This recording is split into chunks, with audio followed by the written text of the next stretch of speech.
I'm talking about straining for that logo on the side of your helmet and not the name on your back. Yes, sir. Because we know what it represents. It represents everybody here you see and everybody you can't that we've talked about. I'm here to strain with you, man. I swear to God, I'm here to strain with you. Let's go. Everything you got, strain with everything you got. Let's go. Bills on 3. 1, 2, 3. Bills.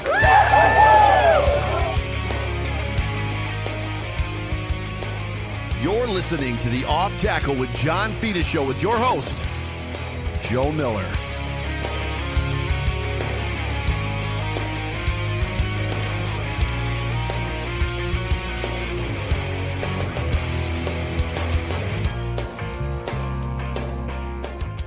Well, what is going on, everybody? Welcome, everybody, into the Off Tackle with John Fina show on the Buffalo Rumblings Vidcast Network. John, how are you? First of all, second of all, the Buffalo Bills have a date with destiny, September 11th, 8:15 in New Jersey, New York Jets. I'm doing great. I mean, I didn't need to listen to that. I got a game coming up, and now I was feeling pretty relaxed after the last preseason game, happy with what I saw. And now you got me all vexed. Just try to get some hype. We got like. Are we hyping? Oh, we're hyping. 15 days. No. It's 2 weeks. 2 weeks from today. I know. 2 weeks from which we got to figure out. Are we going to do that show on Tuesday or what are we going to do? But yeah, 2 weeks. Yeah, from we today, do have to figure that out. Monday won't work, right? Yeah, Monday won't unless we do a pregame. But ladies and gentlemen, welcome into the show. Just had to throw a curveball at my man John Fina there real quick. I'm just excited for some football. And I'm excited for Labor Day weekend. I'm going to take the weekend off. I'm guessing you and I will probably take that Monday off as well.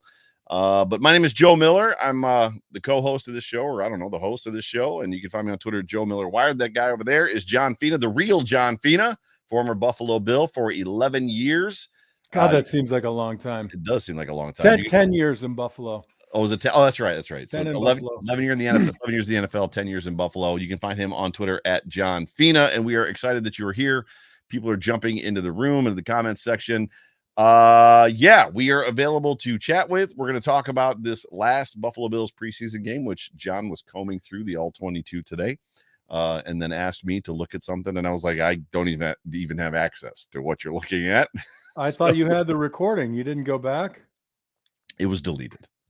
Oh, what? Yeah, Beth was going through and deleting some stuff. So she's like, you wanted that preseason game? I was like, guess not. Yeah.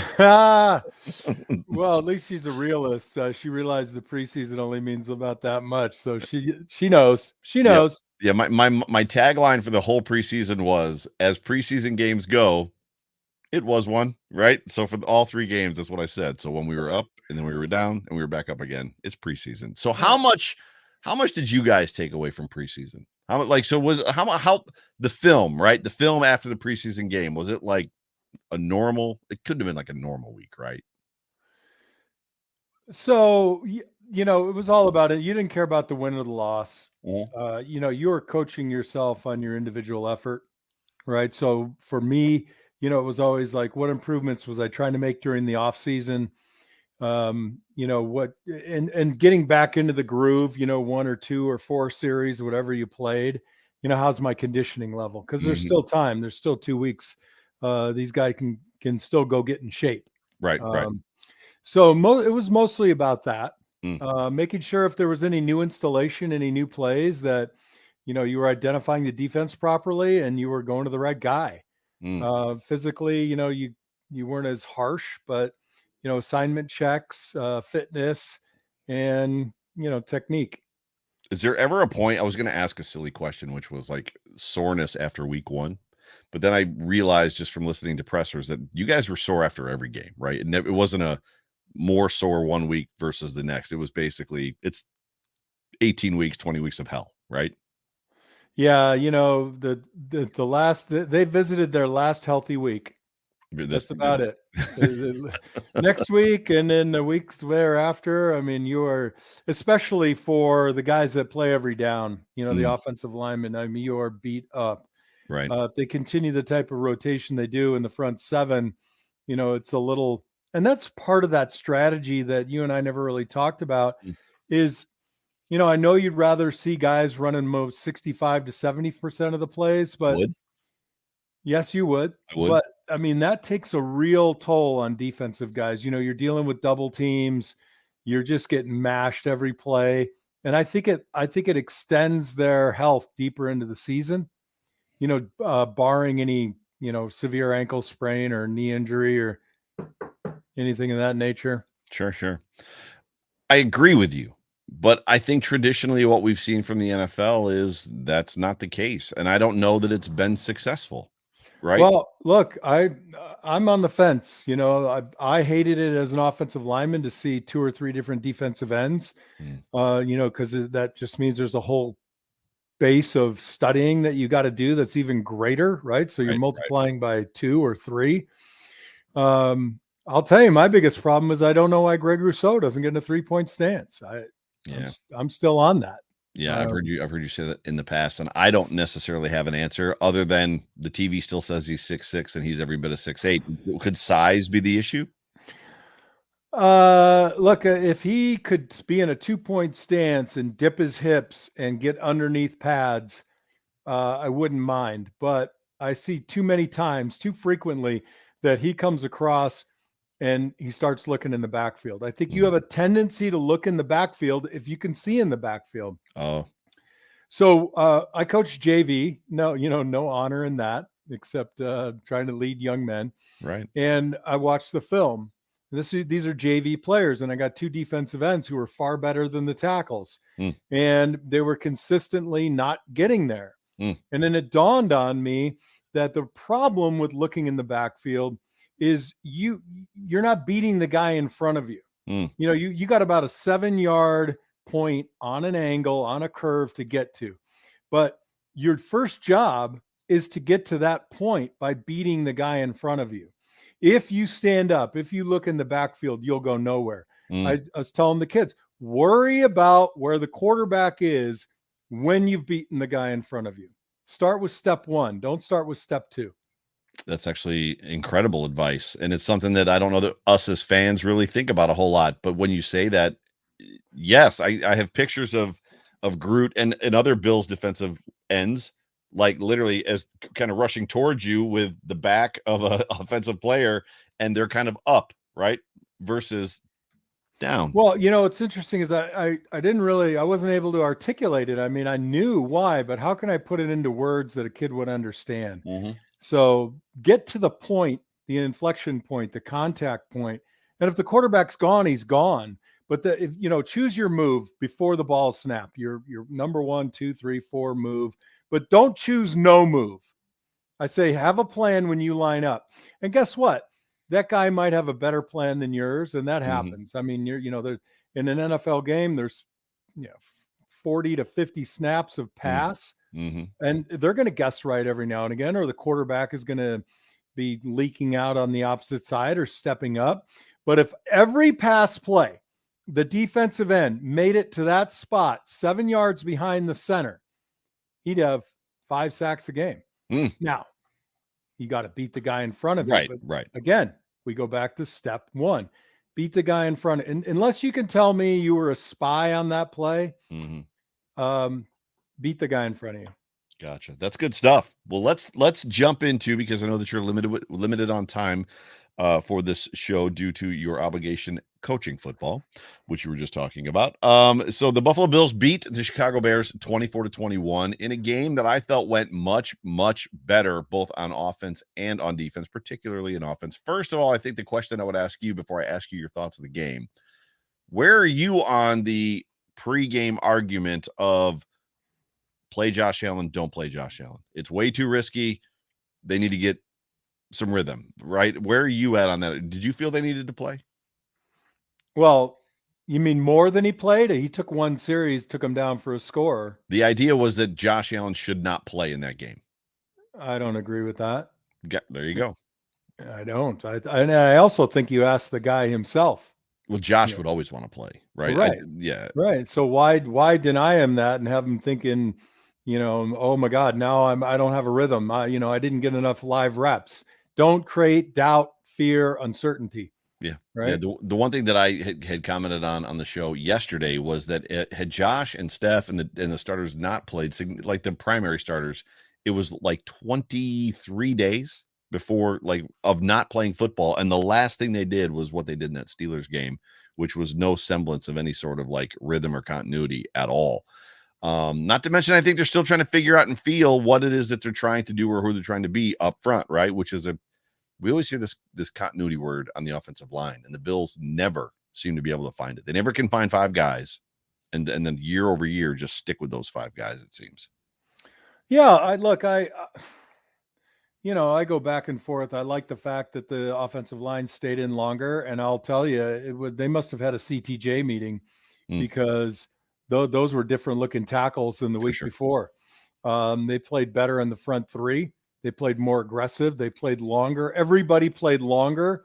The tackles played squarer. Define longer. What does it mean to play longer as an offensive lineman? Reach. So for those of you listening in podcast form, John is reaching his hand forward. I'm reaching my hand toward the camera. So, there's it makes you feel good to wrap your arms around. You feel like you're covering more lateral distance, right? Mm-hmm.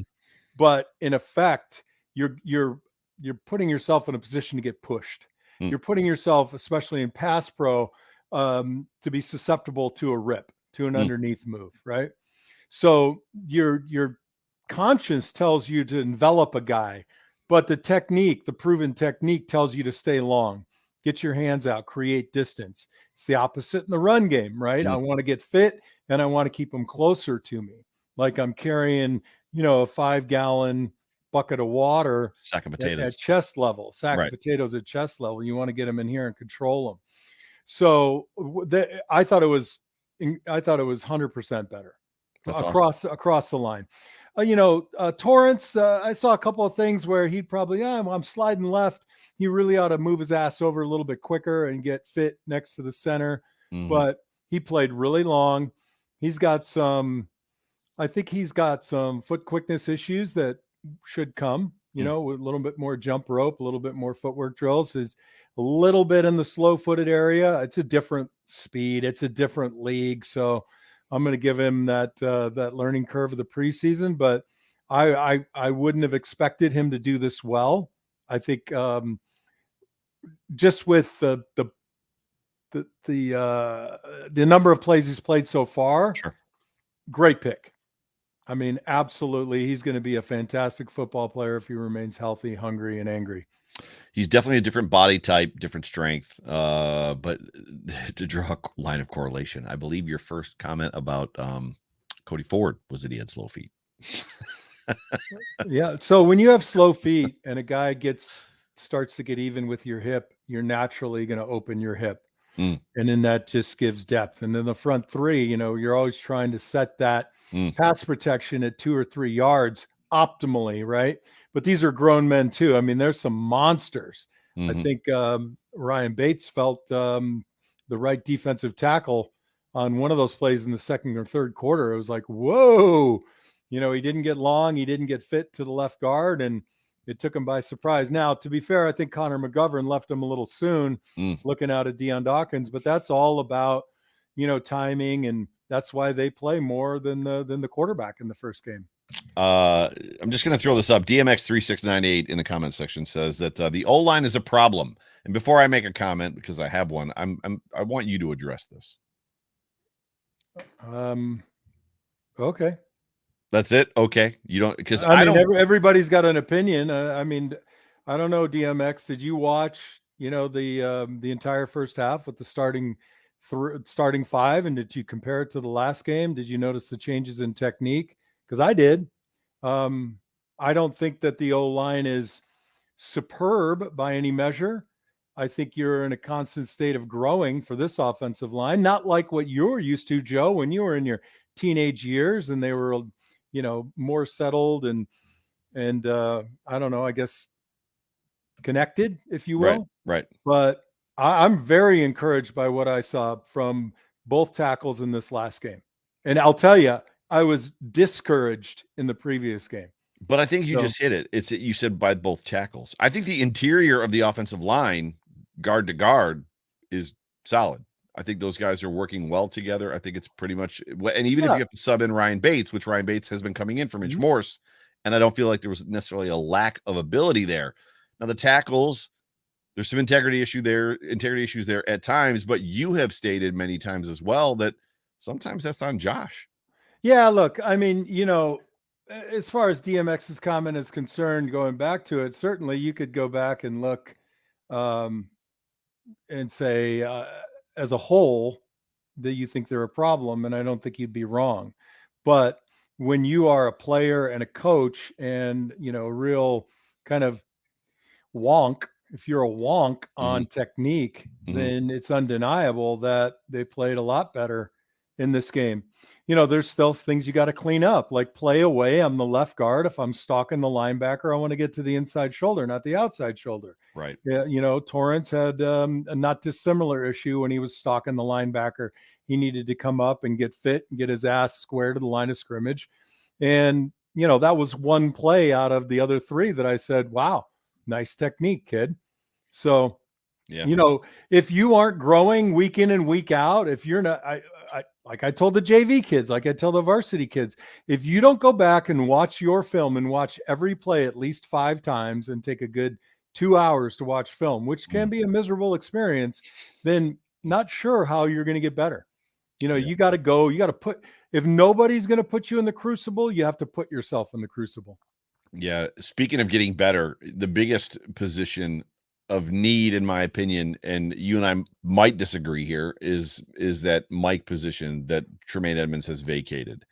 I said on the show yesterday as well that I felt like that a starting caliber middle linebacker is not on this football team. The options we have are either too old, AJ Klein, or maybe just not ready yet. When you look at Torian Williams, when you look at Terrell Bernard, Balin Spector, who now has a hamstring injury. Doesn't Bernard also have a hammy? Yes, he does. So he's coming back from a hamstring injury. I thought Williams looked good, very rangy, really good size. For some reason, McDermott apparently reluctant to put him at Mike. So yeah, well, he's the coach. Now, look, I'm not gonna disagree with you. I am hopeful if they don't make a move. We talked about a play earlier today where it seemed like he could have made that tackle pretty easily. The starting Mike linebacker. You never know. You never know. Right. To me, the problem on that play wasn't the tackle itself. It was the drop. Had he looked to his left, if you watch the play develop, there was no threat of a receiver on his left. So when he looked to his left and he saw, I don't know if it was Saran Neal or whomever was playing nickel corner, if he hadn't dropped as he was making his drop, if he could have adjusted just 2 yards to his right, he's in the throwing lane. That ball hits him in the helmet. Right. And those are things that, you kind of want to clean up. But look, I'm not going to be a guy that's just going to, if we don't make a move and we don't have anybody else, I'm all in on him. And we might see a couple of minutes that, look, I, for one, love Tremaine Edmunds. I didn't like how he was at the point of attack when he stepped in the line of scrimmage. I didn't feel like he took on blockers very well. I thought he absorbed a little too much. Is he a better football player than Dotson? Yes. Right. But he's not my guy anymore. He's not here. I wish him well. There's something about. Am I getting animated? Am I getting excited enough for you now, Joe? You ready? You ready? You ready? I'm ready, bro. So what you say is pointed. And I think what it comes down to is instincts, right? So there's an aspect if you played sports at almost any level, I don't mean little league or primary sports, but you always, for some reason, ended up running into the guy that it was just everything was instinctual. Like it did almost to the point of not even having to try. I remember playing when I played volleyball in college. I remember playing with a guy that was our middle linebacker, and it didn't matter where the ball hit him. So if he was standing there and backing off the net, and somebody was about to spike the ball like right at him, it would like chicken winging is what it would call, where you just kind of put your arm and the ball would like just go perfectly to the center. And it was like, how is that even remotely possible? There are just guys that, and on a football field, it's true as well. There's just some guys that have instincts and find themselves in the right spot all the time. There's just something about the talent that they have. Yeah, there was a guy like that who played for the New England Patriots, and his name was Teddy Bruschi from the University of Arizona. Go Cats. Teddy, physically, all the tools that he had put him in the probably 75% tier, Right. but his football instincts were, 100%, Right. 100%. That guy just had a feel for the game. Yeah. And you can't, there's no way Well, to okay, Joe. All right. Yeah. What do you want to do? I mean, we could look back and say the administration, whatever leadership made a mistake. We didn't get the guy. Now there's no guy. Now we're stuck with this guy. Mm. We got 2 guys hurt. We got a young guy who's not a guy, and we have a guy problem. Like we have a guy problem. So all we could do is sit here and say, what can they do to scheme? What can they do? Maybe pressure comes less from Matt Milano, and he holds that middle a little bit more, and they reflect the curl a little bit better. They're going to have to game plan a lot harder, trying to figure out what teams are going to hit them in that soft 8-yard zone. But I don't disagree with you. But I'm not going to sit here and rehash the past. I'm going to say, hey, Dotson, if you're listening, because I know you listen every week, you got this, kid. Let's go. That's all well and good until your defense is giving up 450 yards a game, right? Over the middle. So over the middle, 450. I'm making stuff up. I'm just saying. I know. I'm just saying. When you got point taken. Right. I don't think I'm Pollyanna-ing this maybe at a all. little. Maybe a little. No, I'm a realist. I'm dealing with what we have in front of us. Well, they will work. Go ahead. A realist look, and I said this to you on the phone. A realist looks at that film, and this was a wonderful opportunity for all the Tremaine Edmonds detractors, which you and I are not. Do we have Tremaine criticisms? Yes, but we were not detractors. This was a great opportunity to watch Tremaine Edmonds play football on that defense, the Bears defense, and then watch the guy that started for us. And there was a noticeable difference in his movements, body mechanics, the way he kept the play in front of him, how fast he dissected it and attacked the football, the tackles that he made. I want him to be good too. So don't get me wrong. If that's who we go with, then let's go. But at the first sign of an issue, which leads to an L, it's a problem, especially if there's no way to correct it. So you asked what would I do? I feel like there are an ample number of players on this team right now, which it's Monday at the time of this recording, Monday evening after 8:00. Cut down day is tomorrow. I feel like there are guys on this football team more so than ever before that are going to hit the street that can play in the NFL. For me, you are doing something to make an easier decision for one of the other 31 teams, one that may have 2 Mike linebackers and they're not sure which one to keep or what they want to do. And they need help at corner. They need help at wide receiver. They need help on the offensive line. They need help on the defense. What I hear you saying is be ready on the wire. Go get somebody. And again, I can't see the future. Maybe that happens. And if they have the right guy, I think Kirksey just got released from Houston. I don't know if he's the right guy. Right. I guess my point is, in the end, I am just going to have to play the guys that are on my roster. Do I think they should make a move? I'm not going to say they shouldn't. I think they should make a move. Mm-hmm. And you're right. We're going to have to drop a few people from the secondary. And the upside of that is the secondary, looks to be playing pretty damn well right now. Okay. Now let's go back to something fun to talk about, Joe. All right. We ran some screens. Yes, we did. We also tweeted me about it. We also ran some pretty cool looking 3-step play action quick passes. Yep. That look a lot like run. Mm-hmm. That was really nice to see. And holy cow, I don't know what's going on, but it's like a circle back to the days of yore. They ran a couple of old school type of draws, almost, but a little quicker than we used to run. A little drop back, quick handoff. Guards, sift their way up to the linebackers.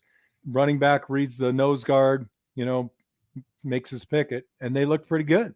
Is that a testament to the old line, or is that a testament to the quickness of James Cook? I'll tell you, James made a really beautiful jump cut earlier in the game on a very poorly blocked play that, again, had too many little guys in the box.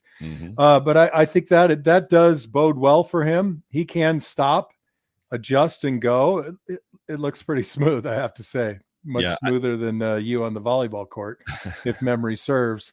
it doesn't serve you. You don't remember.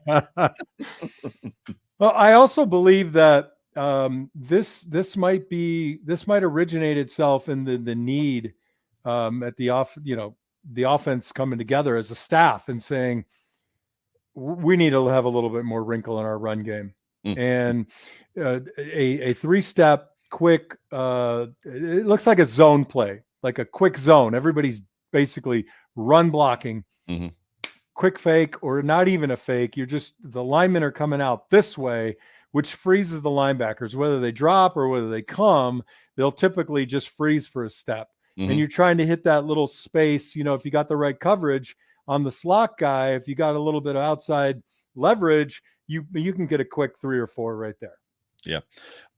I like what James Cook brings to the offense from a run standpoint, a running style is what I like about it is what I've heard you and Jerry talk about specifically, which is, the shortest distance to any 2 points is a straight line, and he goes straight, right? Yep. If he has to make a jump cut, if he has to shift, which he's very capable of doing, he does, but by and large, he goes straight. He goes straight very fast. And it also brings into conversation one of his criticisms in his report coming out of college was that he didn't have good contact balance.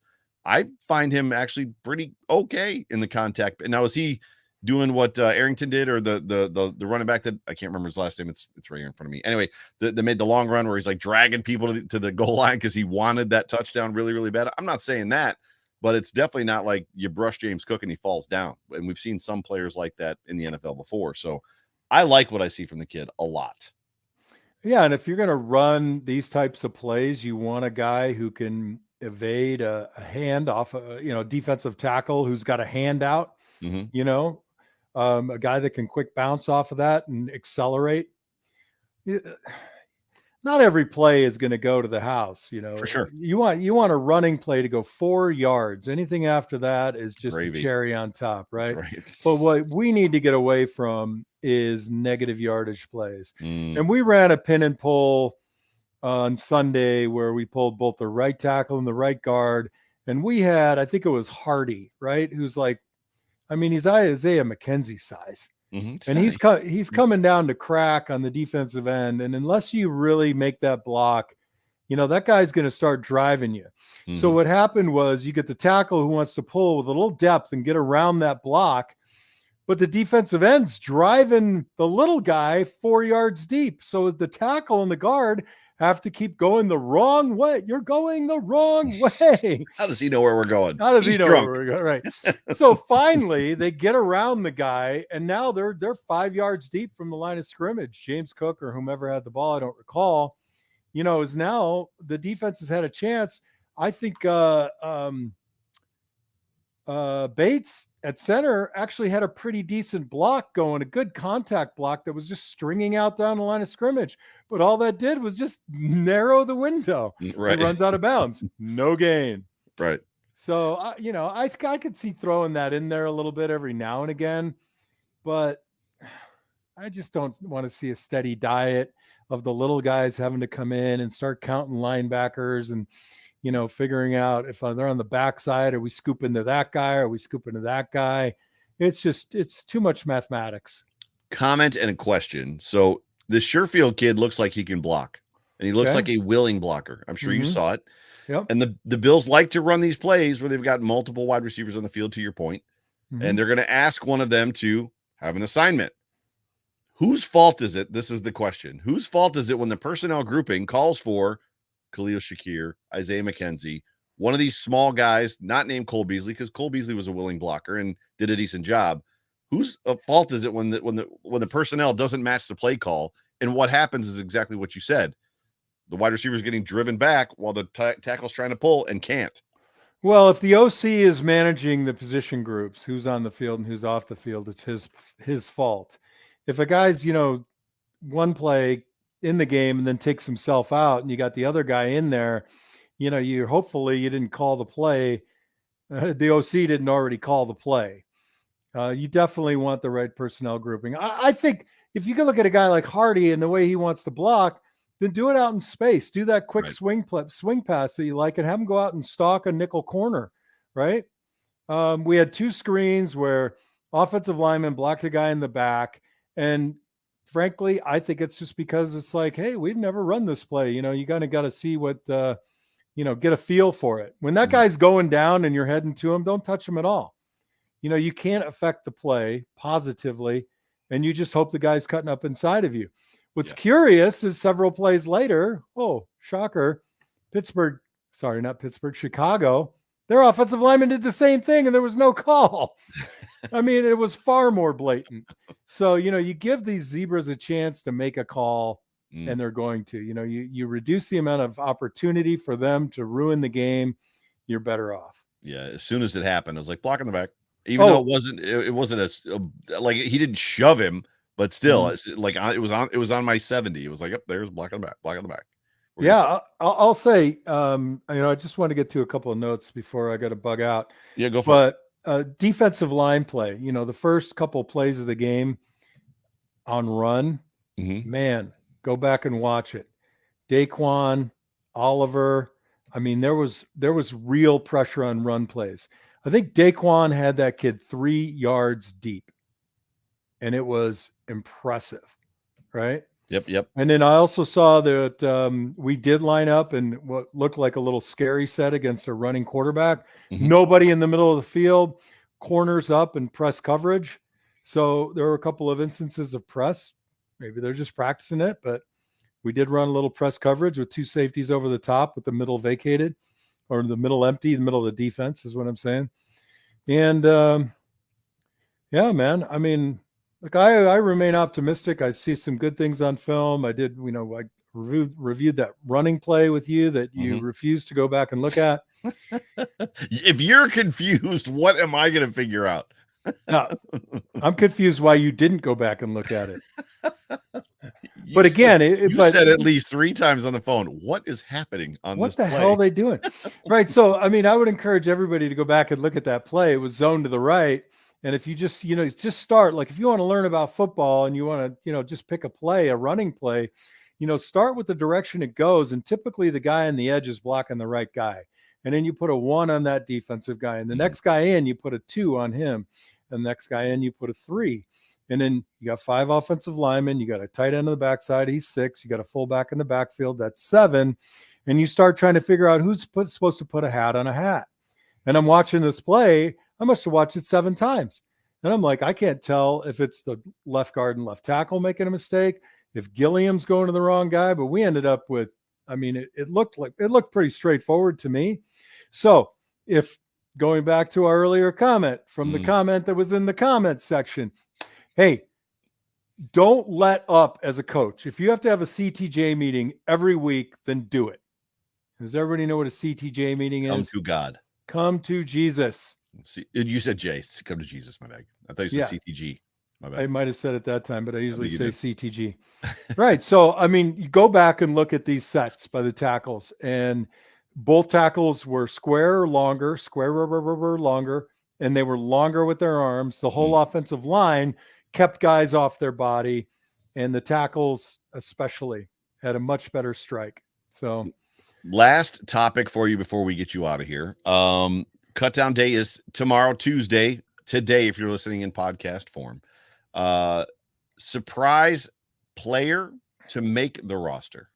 Do you have a surprise player, a guy that you think is going to make it, that maybe is an outlier? They're on the radio. So your former teammate, Steve Tasker, feels that Kingsley Jonathan is going to make this team, which if that happens, the bottleneck to me is blown up completely because they got 12 guys now with Von Miller. So well, I'll tell you what, he has looked great. And that's a kid who just, keep giving a guy a chance. If you think you see something initially, he's been on this roster in some way, shape, or form for like the past 18 years, right? Yeah, and he made an impact last year. So I like that call. That's a pretty good call. Now, I didn't even look at the cuts from the other day. It was nobody that you know. Patman. Patman might be the only name you know that got cut. Yep. Patman. And I don't know where you think of course, Andy Isabella is. I think Andy Isabella makes this football team. Yeah, as the return guy, right? Despite putting the ball on the ground. I think the reason that I feel like he might potentially make this football team as a return guy is only because this coaching staff does not like their returner to be involved in the offense. They like that guy to be separate. So if Hardy's going to be part of the offense, he's not going to be the returner. Right? Mm-hmm. All right. No, I agree. I like him though. I like the way he returns. I think he's aggressive. I think he has he knows when to be patient, and I think he's got well, everybody knows the guy's got great acceleration. Yes. Right in line with what we're talking about. Eric Farrell with a super chat. Eric, thank you so much for being a part of the show, and thank you for the super chat. Does Vandemark make it? Tackle. Eric, are you on the chat? Because if I'm wrong, do I have to give the $10 back? I'm going to say yes. Wow. And, yes. And so he's your swing tackle, Vandemark. I think that Quesenberry is having some issues. I just don't see it happening. I think this guy can play both sides. I don't think he's a step off of Quesenberry, except for maybe experience.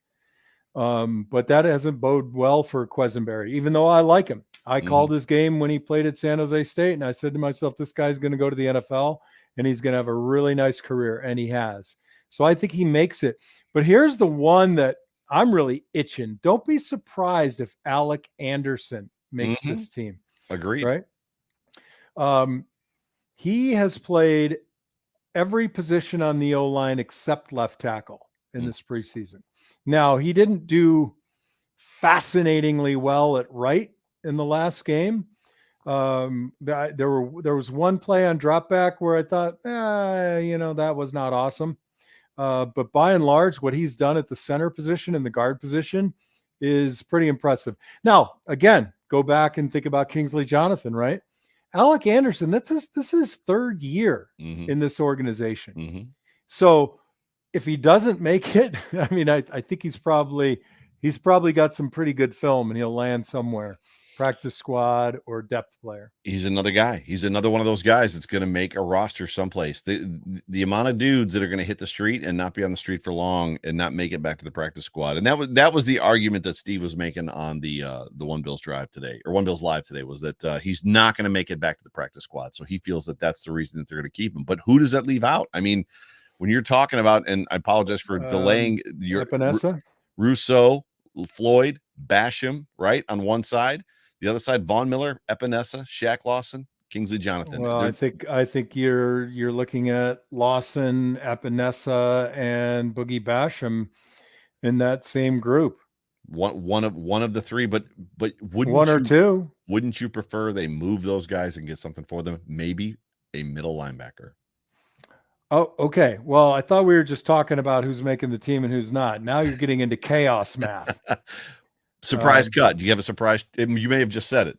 So is your surprise cut one of those guys? AJ Epinesa, Shaq Lawson? I think Shaq would not be a surprise. I think Epinesa would not be a surprise. I think Epinesa he's a second-round draft pick.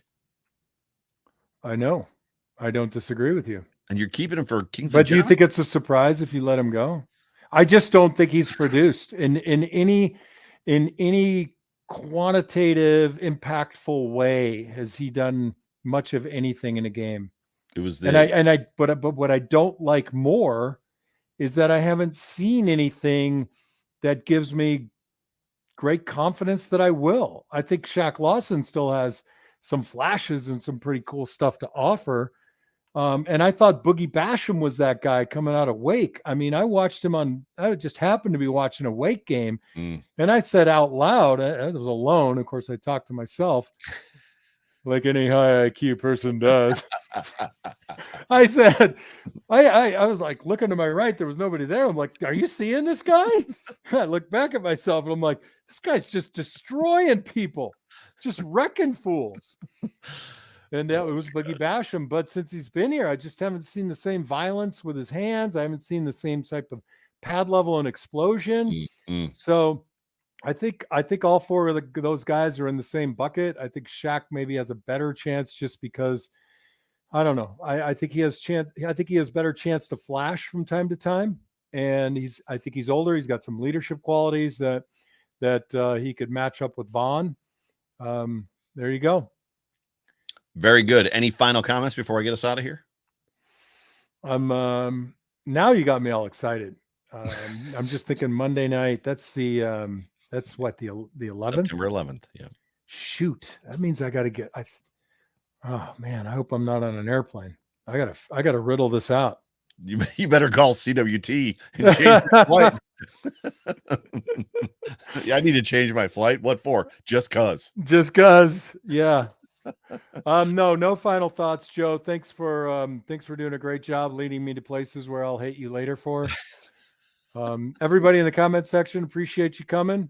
And again, I don't fault people for their comments until they're uncharitable, which we tend to not have. It's because you put out such a positive vibe, Joe. I do what I can. It's the ginger in me, but for sure. Ladies and gentlemen, you've been tuned into the Off Tackle with John Fina show on the Buffalo Rumblings Vidcast Network. My name is Joe Miller, host of this year's show alongside my good friend John Fina, former Buffalo Bill for 10 years, NFL player for 11 years. For me, for John Fina, we'll talk to you guys later. Go Bills. Go Bills. Go Bills.